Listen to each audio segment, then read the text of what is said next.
Hi Libra, welcome to your week ahead tarot with me, Raphael from Reydiant Reality. It's an absolute pleasure to have you. Thank you so much for being here. Thank you so much for joining me. If you haven't already, please don't forget to like, share, and if you should so choose and it resonates, hit that subscribe button. If you are already a continued subby, you know I love you for it. With that said, if you would like to book a personal tarot reading with me, you can do so on the website address below. And before we start, as always, I would like to bless all of my decks of cards with all forms of love, light, peace, prosperity and abundance, and I pray that the messages that come through are ultimately clear and concise and they help you on your path to your highest vibrational good. So let's have a look, see what the week ahead has in store for you.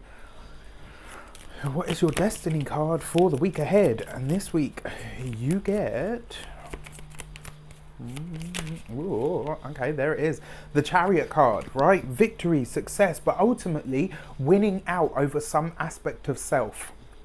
The Chariot card always suggests a win or a victory. It's something, it tends to be like a test or a completion of something that you've been working on, and this is where you see the successful culmination for it.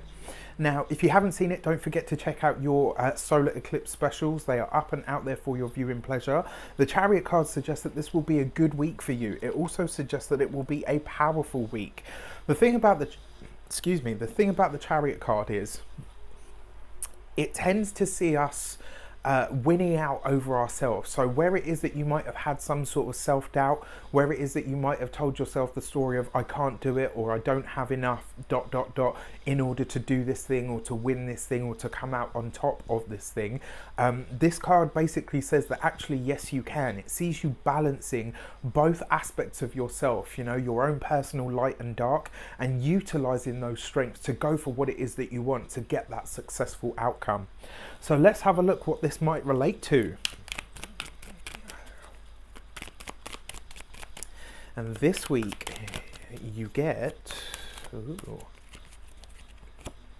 the Emperor, right? So this is awesome. The Emperor card represents the sign of Aries, but as a direction card, it really suggests that, so you could be, for those of you that have been studying, that have been working towards some sort of qualification, that have been working towards some sort of accolade or title, this is the yes, right? This is where you get the yes, this will happen for you. It's where you pass the test. It's where you come up trumps, so to speak. Now, the thing with the direction card is it tends to see the way that things shape up. Now, the Emperor is, I always say, he's got advisors around him aplenty. Friends, families, professionals, all the rest of it. But the final decision is always his. Now, this for me is a very clear message. It basically says, this week, nobody gets to take credit for what it is that you succeed in. This week, you pat your own self on the back. This week, you clap for yourself. This is the week where you say, you know what? I got through this, I achieved this, or I made this happen myself. This is all about you. It's about having been self-directed in some way, shape or form. And this is where you reap the rewards for that. So whatever it is that you've been working on or studying for, this is where you get the successful culmination. Well done, you. So let's have a look behind the scenes. What's going on in your insight? Let's have a look, see. This week you get the Ten of Swords. So there is definitely something coming to an end here. And it looks like, even if you haven't been studying, even if you're not going for a test, even if you're not reaching for a promotion, that's the other thing as well, because the Emperor can also be your boss, but it can also be your father figure. It could be somebody of that nature. It could have been that some of you had had family issues with a male authority in your life, or even a boss. Oh, excuse me.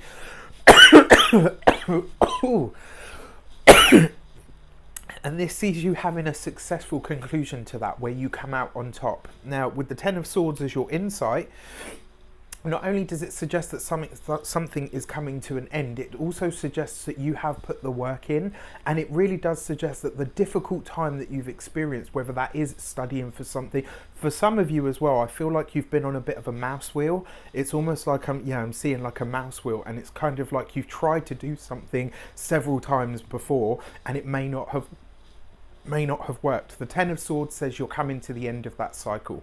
This is where that ends, right? So whatever you've had a challenging time of trying to create or make or achieve in your life, this is the week where you see the reward for it. This is where you see all of that hard work start to pay off.